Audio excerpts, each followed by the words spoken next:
Well, Happy New Year! Welcome to yet another completely unprofessional unboxing. Scott here, and we are back with our first unboxing of 2022. Apologies for a bit of a delay in getting some of the videos out to you. I do have quite a bit of stuff to get through. Hopefully I'll be getting one, maybe two videos out per day the rest of this week. But due to an overextension of my in-laws staying here, I haven't been able to record as much as I wanted to.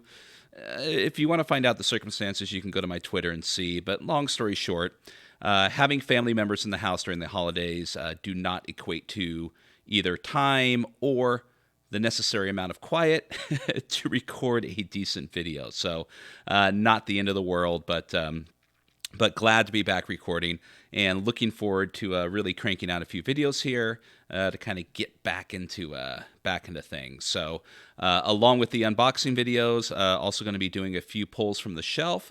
The next pull from the shelf actually is going to pertain something similar to what I'm looking forward to be doing here in 2022 as far as my gaming is concerned. But we can touch on that then. For now, what I have here is something that wasn't really going to be picking up, but it did kind of fall into my lap in a particular way. I'll go through it as I open it. And so, without further ado, let's get to yet another completely unprofessional unboxing. So, have my trusty Coleman camping steak knife here, and we're going to go ahead and revert back to 0 days since I've cut myself, starting in 2022. And hopefully I will end this year with a perfect score. So, shall we begin? And if you're seeing the camera shake a little bit, that's a bit on me simply because I have a new stand that holds both my mic and my camera. It is a wonderful stand, but the table I have is is kind of like a fold-up plastic table that if you breathe on it too hard, it shakes. I'm going to be replacing it with a better table that I have that hopefully will be more sturdy and less shaking here. So apologies for anyone who has motion sickness, but it's not a lot. So cutting through this. Wait, did something just pop out or was that just... Okay, no bugs. All right, so I'm going to kind of lift this up here to avoid the shaking. So they've wrapped this, they've packaged it, and then wrapped it. And we've got, looks like they've reused boxes, which I'm 100% a fan of. I obviously reuse all the materials that you have, people. I mean, with all the boxes that we get, for those who ship stuff, who give stuff, hold on to a couple. Cardboard is ridiculously expensive right now, so reuse, recycle. You know how it goes. All right, the unveiling here. There's been a little peek, but dun dun dun dun dun dun dun. What? That's nothing new. Of course it's not. This is the 3.5 edition of the Dungeon Master's Guide. Obviously for Dungeons & Dragons version 3.5, the second core rulebook in the set of, well, many, but this is the first one being the Player's Handbook. So, Scott, you might ask, why are you buying 3.5? Don't you have a copy of it? Haven't you played it? What's going on with this? Why are you spending money on something such as this? Well, a couple reasons. But to start off with, yes, I have played 3.5. I have played 3.5 extensively. Quite a bit, not so much back in the day, but quite a bit as the years went on. And, as recently as, a couple years ago in a couple different campaigns, but always a player. I have never, ever run 3.5. And likewise, as far as my library is concerned with 3.5, being a player in 3.5, all I really ever owned was the Player's Handbook, and everyone else owned the ridiculous amount of supplements that's out there for 3.5, so never needed to worry about it. This is nothing uncommon, especially for a lot of RPGs that have quite an extensive library.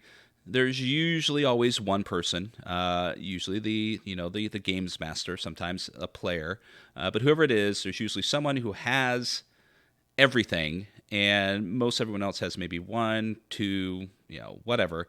But you always refer to your friend if you needed to borrow a book, if you were looking at something. So, never having run it, I've never ever really needed the Dungeon Master's Guide. But why do I have it now? Well, my son, who I've mentioned on here a few times, him and his friends are fanatical Dungeons and Dragons fans. They and RPGs for that matter. They've for their current age, being they're 13, 14 years old. They're in high school. The primary focus is 5th edition, and they've played the absolute crap out of it, and will probably continue to do so in one way or another. But like the evolution goes for those who really enjoy RPGs, you're going to start looking outside of the box. You're going to start wondering, hey, what's that game? What's this game? And if you enjoyed even more so, you may look back, at the evolution of the game that you're currently playing. Some people go as far back as original. Some people may inquire about 1st edition, 2nd edition, so on. Others may experience it through reiterations of retro clones. Some, as recently, the most popular one that I can think of being Old School Essentials, even maybe Swords and Wizardry. That's their reintroduction, or not reintroduction. That's their introduction into old school D&D. We'll just focus on that because obviously D&D is not the only old game you can go back and revisit, but that's the one we're focusing on here. And so my son and his friends, and and likewise their D&D high school group, which numbers over 100. Every time I say that, I just kind of what? Have been looking outside. My son and his friends inquired about Dragon magazine, Dungeon magazines. My son received a very generous gift from someone outside of my group, and also my father also provided my son with a large box of Dragon magazines and other things. And so their interests are kind of, they're looking outside. And me being a good geekish father, I want to feed that interest. They can come to me about anything, and my answer is not going to be no, but when would you like to try this? Or how much information do you want to know about it?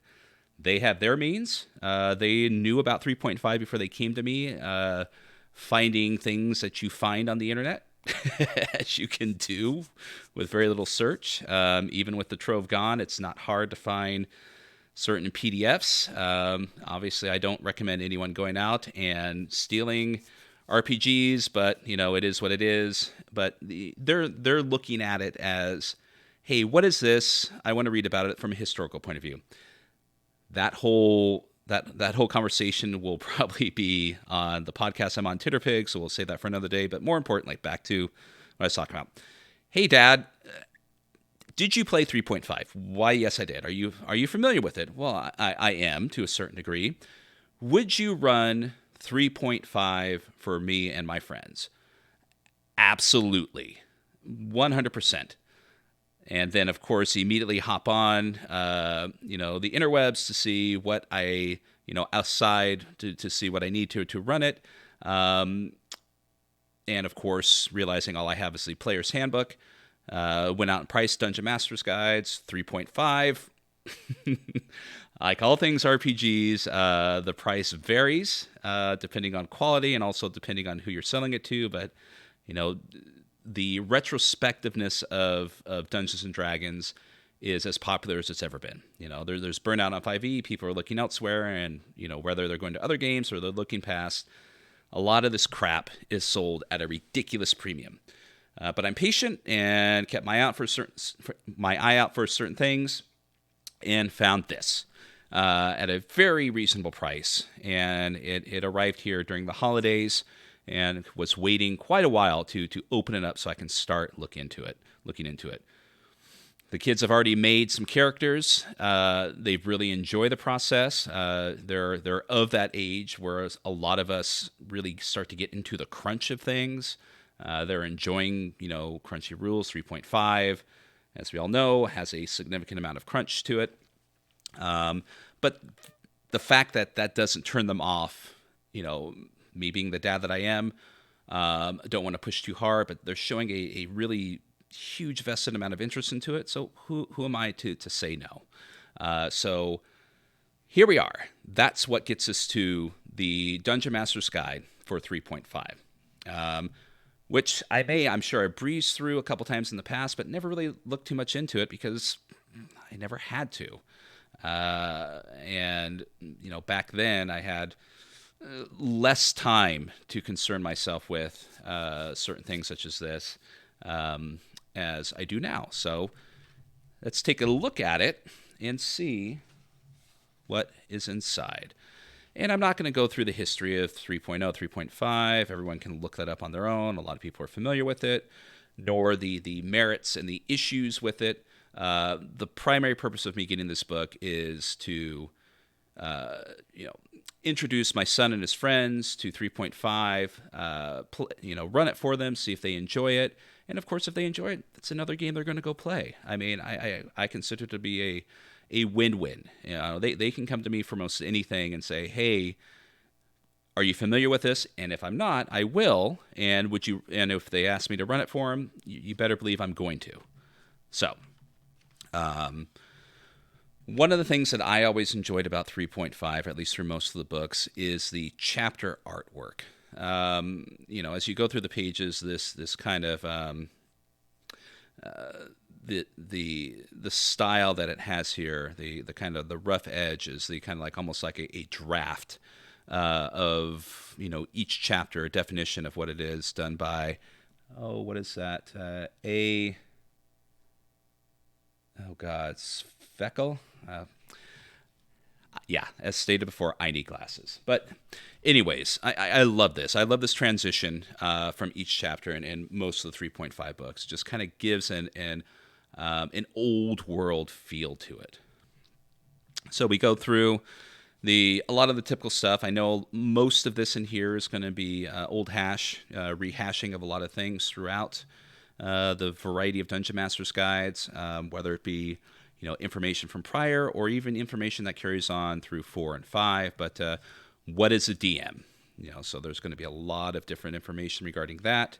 A lot of Dungeon Master, Game Master advice through here, different styles of play, the examples of play. Now that's kind of important for most games, especially for those who are not familiar with 3.5.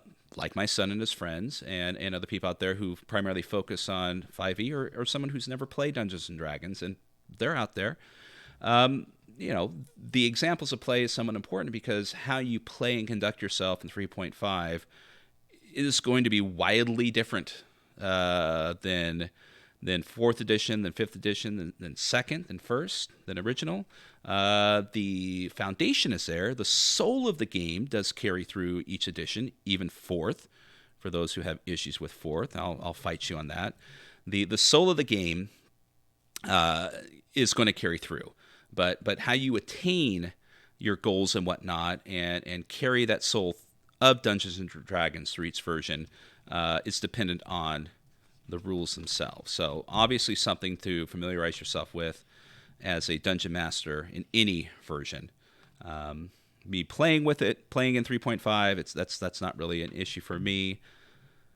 But I know there's some techniques and tactics and whatnot for each version that is good to either brush up on or know before running, especially someone who's a little bit older like myself who will constantly confuse rules.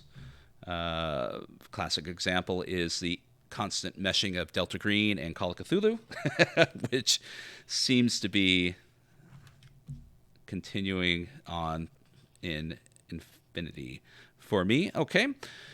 So chapter 2, using the rules. A lot of these information I will brush up on the Player's Handbook, but a lot of the information in Dungeon Master's Guide and Player's Handbook are going to be duplicates of most things. But as we go through here, there's different types of moving within 3 dimensions. It goes on to discuss the different bonus types, combat from the Dungeon Master's point of view, advice on keeping things moving. behind the curtain here, dealing with critical hits. That's going to be something that's going to be a wonderful discovery to my kids. Is the idea on how critical hits work within 3.5, verifying your critical hit. I know there's going to be a lot of whining on that or regarding that. Instant kills, skills and ability checks, and so on and so forth. So yeah, I mean, it's a Dungeon Master's Guide. Other than focusing on specific aspects of the edition rules that you're dealing with, a lot of the information within here is going to be, very similar. And okay, we have, description of experience points per CR rating. So that's dealing with character death, which is always something nice to have a bit of information on, especially dealing with, well, I was going to say kids, but I've 50-year-old men have cried over the loss of their character, and it's not funny, but I mean it's still a lot of the dealing with people losing a character that they've grown very attached to is something that you, at least as a GM, you should be sympathetic towards and aware of how to handle in certain situations, because some people just might brush it off just like they've lost a life in a video game, and others take it pretty hard. So be sensitive and aware to stuff like that. Treasure, rewarding people as far as experience points and different treasure. Wonderful treasure tables here. And so other things. I mean, the layout. This is the classic 3.5 layout, the look, the different pages. I do enjoy the artwork. I do like the the mixture of the black and white and color within it. A lot of these images within here are once again going to be old hat for a few people. A wonderful rendition of how traps within a dungeon. They're just this depicts not the situation, but what this is trying to tell you, in my opinion, is, wow, this image is showing what's happening in the game world of a complete asshole of a DM. I mean, that's just, you're fucked. No way, no how. You're just totally screwed. What did you do to piss the DM off, and why is the DM being such an asshole? All right, so different traps, and kind of flip through different and random encounters depending on dungeon levels. Yes. Okay, and looks like there's a helpful description of a small little dungeon, a monastery cellar, the infamous starting in the cellar. Go kill those rats, everyone. Wilderness adventures, different genomes within the wilderness and how to deal with them. Weather is something that's often overlooked in a lot of games. Some games I played in for a long amount of time in Dungeons & Dragons, weather's never touched upon unless you go someplace specific, like it's cold or it's hot. But outside of that, really throwing weather into a game could change the dynamic and actually make it its own confrontational monster. And seeing how how they survive a scenario that doesn't allow them to stab it or shoot a fireball at it, and try to see them really survive. Weather, environmental things, I'm a huge fan of. Okay, chapter 4, NPCs. Beautiful. I mean, just like I said, I am just a big fan of this. That's a wonderful picture of a dragon and the skull of the dragon, the ecology of it. And important information, prices for hirelings, different NPC classes. As far as, what they're portraying, aristocrats, warriors, commoners, and whatnot. Don't make your NPCs just, generic mannequins. Don't be afraid to really, really spice them up in any version that you play of any game. Um,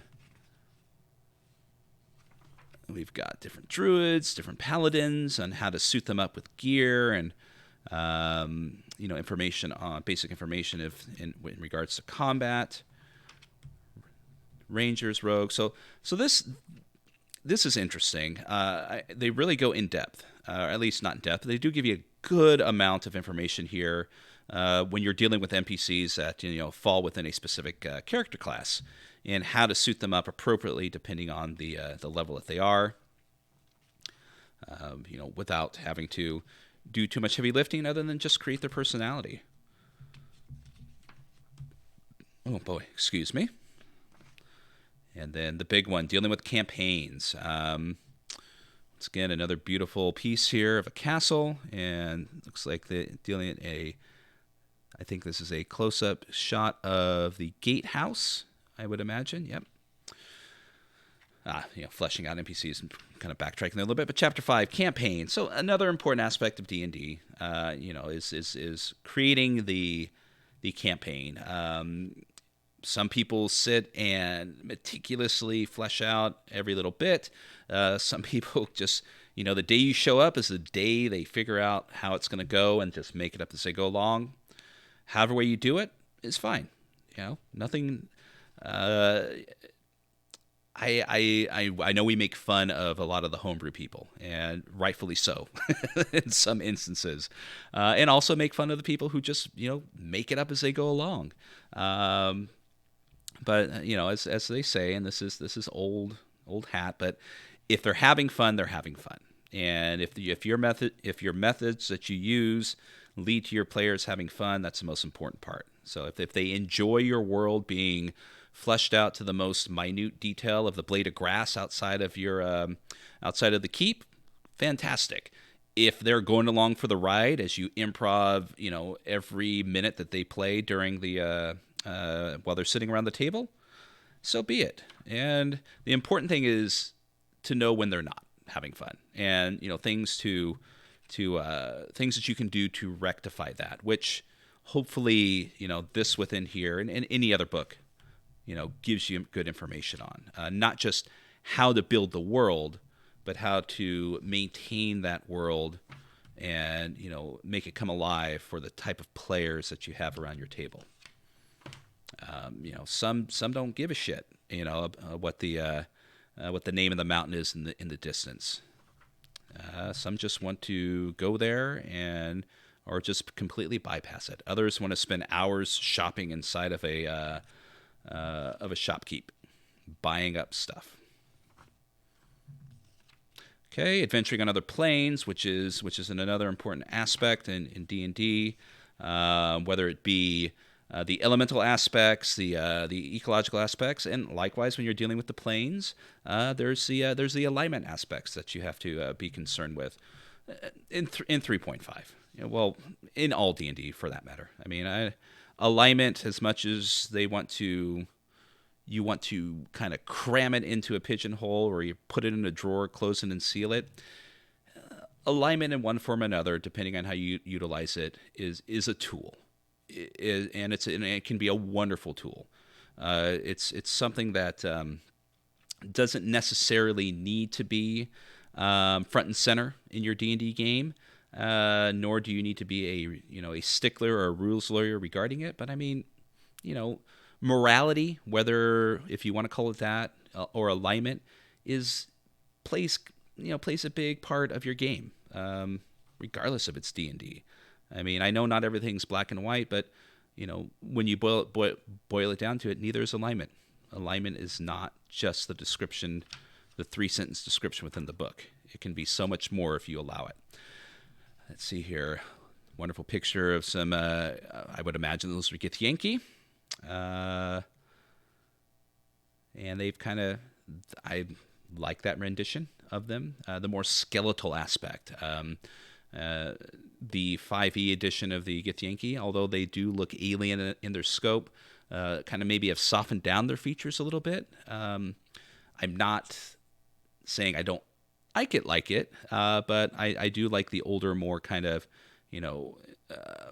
they look like they've suffered. They look like that they're otherworldly from another plane, and something to be feared. They're they are people. They are a race, but they're not human, and nor should you treat them as such. Okay, the different elemental planes, the elemental plane of fire, city of, well, quite possibly the city of brass off there in the distance. Windswept depths of pandemonium. God, I love the planes. I mean, there's just as fun as playing in Greyhawk or Faerun or Kryn can be.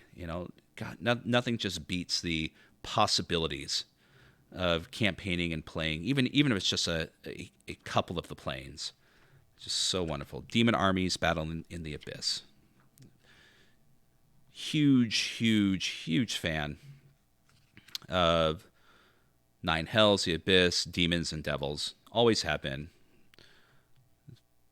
Yeah, let's see here. The Nine Hells of Baator, and the return of Devils and Demons. No longer called, and I'm going to draw a blank on them because I think even when they came out, I struck them from my memory. Nope, they're not going to be called that. They're going to be Devils and Demons. I don't care what second edition says. Moving on. So we've got we're going to continue on through a variety of descriptions of the planes available to you, creating a cosmology, if you want to do your own, and then going on to characters themselves. Once again, like I said, love this style of artwork. So we've got the DM's focus on the races. Don't know how much of this is going to be different than what would be in the player's handbook. We're dealing with monsters as races, which probably isn't going to be in the core player's handbook, of course. But what if they want to play something different, which is always great. But how to do it, how to balance it, more importantly, of course. Modifying classes, creating new classes, and then dealing with the 3rd edition, 3.5 edition, the Prestige class. I think that's going to be an interesting take on them for them to discover. Whoops. Looks like somebody left something in here. I don't want any personal information to show up, so I'm just going to kind of block that and pull it down. All right. We'll just kind of throw that aside, throw that away later. Okay.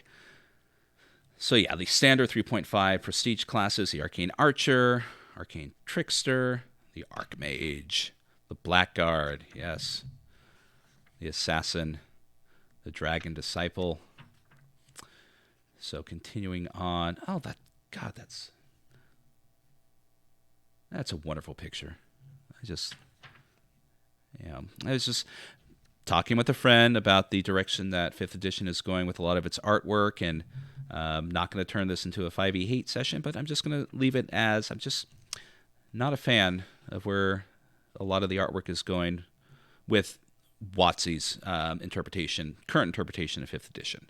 Not saying it's not artistic, not saying that the people who are doing it aren't talented, just not a fan of it being representative of, the 5th edition Dungeons and Dragons. So carrying on, so it's going to, like I said, I really don't know how much information it's providing here outside of what would be in the player's handbook. So how PCs improve, creating PCs above first level, which is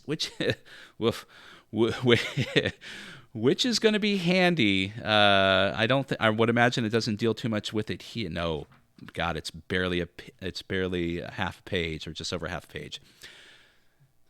3.5, after it was out for a long time, there was a variety of spreadsheets and character sheets that you can get online to help you create these high-level characters, just because of the convoluted mess of options that are available to you. What was it? The Forge. It's not the Forge. It's something else. I'm drawing a blank. But there was a website that you could use to select a variety of books and make a ridiculous character, because you need it. Just with the long story. Here we go. Quick story. I was asked to join a 3.5 campaign a few years back, and I said fantastic, and they said great. We're all level 16. can you make a character and be here, on Friday? And I'm like, I don't own all the books. They provided me with PDFs of the books. I sat down, started doing it by hand, said, F this noise, went online and looked. This is unfortunately after the variety of websites have been closed down, but found a wonderful spreadsheet.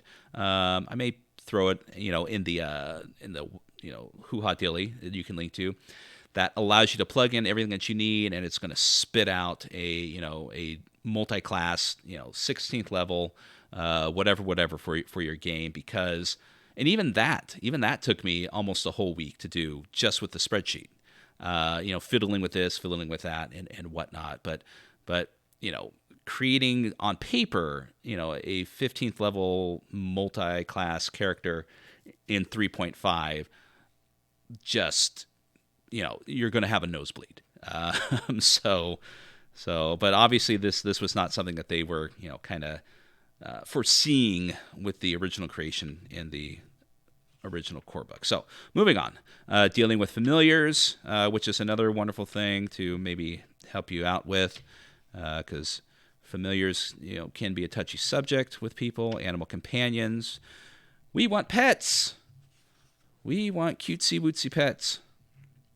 Okay, epic characters and whatnot, and then the bread and butter of the DM, magic items.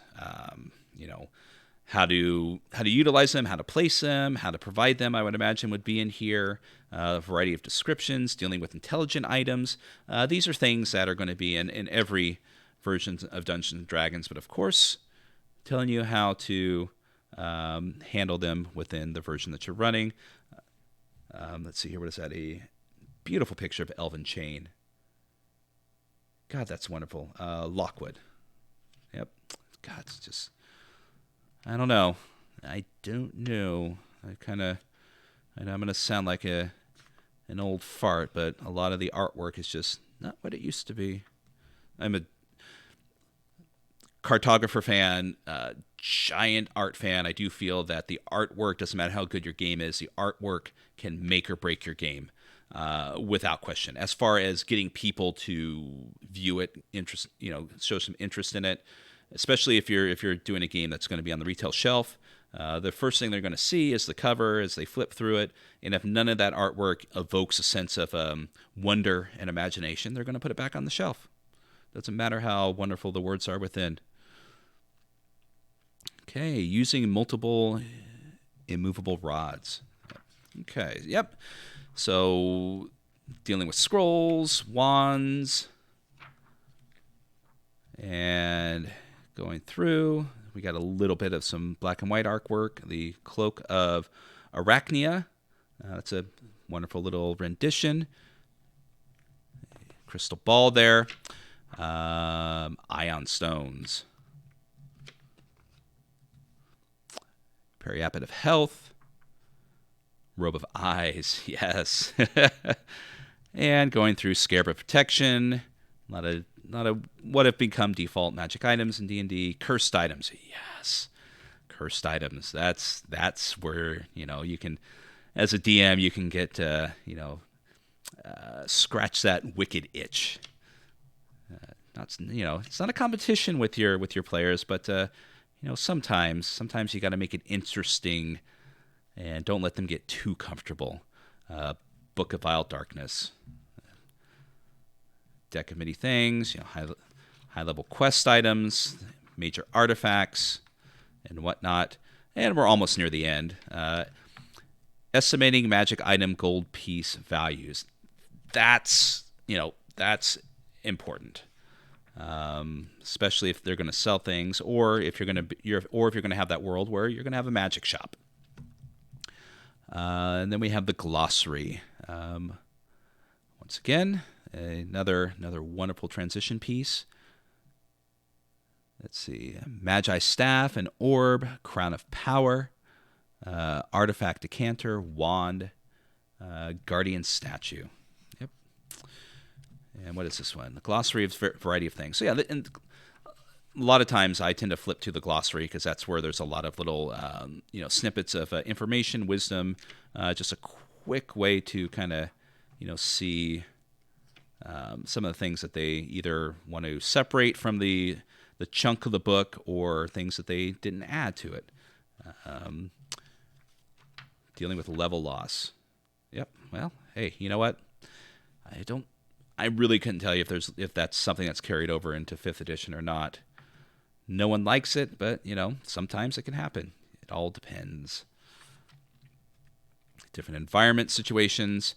Wonderful template here to kind of give you a 30-foot cone template. Other spell area templates here, which is great. Sometimes if you're not dealing with maps and miniatures, giving a general idea of how these things work, outside of the the realm of the virtual tabletop, can be a little bit difficult to show. So it's kind of nice just to have something where you don't have to flip out a map and draw it around. It's just like, look, this is what you're dealing with, and this is why it is or isn't working, depending on what you're at. Space and reach, another very, very helpful thing. And what I like is it's easy to get to. Where is it? Right in the back. Right in the back. You know where to get to it. You don't have to go flipping through a bunch of pages or put a bunch of sticky notes in there to save it. It's right in the back. Yeah, what is this? This is something you could copy? Okay, yeah, you can copy and make your own tokens, or you can cut them out of the book. No. All right. And then we have the index in the back, and boom. All right, Realms of Inspiration Await Discovery.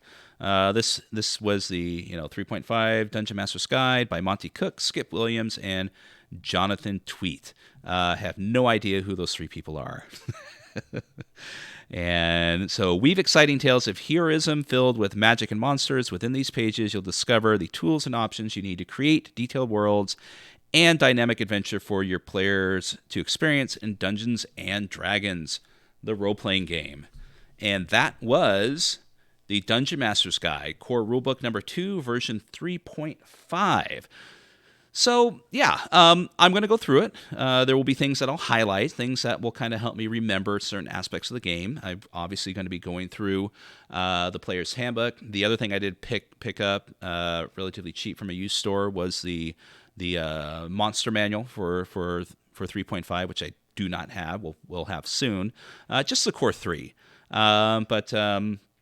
And then just, there's a variety of, beginning adventures. I can kind of walk them through, and if they enjoy it, we carry on. If they don't like it, at least they know, and they can put that 3.5 notch on their RPG belt like so many people do. That was my, rather long page through of the 3.5 Dungeon Master's Guide. Thank you for joining me in yet another completely unprofessional unboxing, the first one of 2022. Hopefully there'll be many more to come, along with other aspects of, whatever I do with this silly little channel. There will be a pull from the shelf coming up real soon after this one drops, and that's going to be pertaining to another old version of a game, and at which I will, give the reason why I will be focusing on that. But this is something that I already have. So there we go. Please, give a like, give a follow if you subscribe, whatever. Pass it along, and comment. I do tend to answer the comments that I have. That show up. Haven't recently, just because of the holidays. Like I said, I've been busy with other things, but hopefully some time has opened up. And if you haven't already, please give a listen to Titterpigs, the tabletop role-playing game podcast that I run with Keith from Rolling Boxcars. We have part 1 of our year-end in review out with Bud from Bud RPG Review on YouTube, and Pookie reviews at Relay and his blog site, and also his own unboxing channel, Unboxing in the Nook. Hopefully we'll be dropping part 2. Part 1 was our look at games that we enjoyed, our favorites of 2021, and part 2, which hopefully will be dropping sometime soon this week. that's what we're looking forward to in 2022. So yeah, so all of that information I'll throw down in the description. So thank you for venturing back, and thank you for the new people who are watching this. And there you are. My name is Scott, and this has been yet another completely unprofessional unboxing. Take care, and Happy New Year.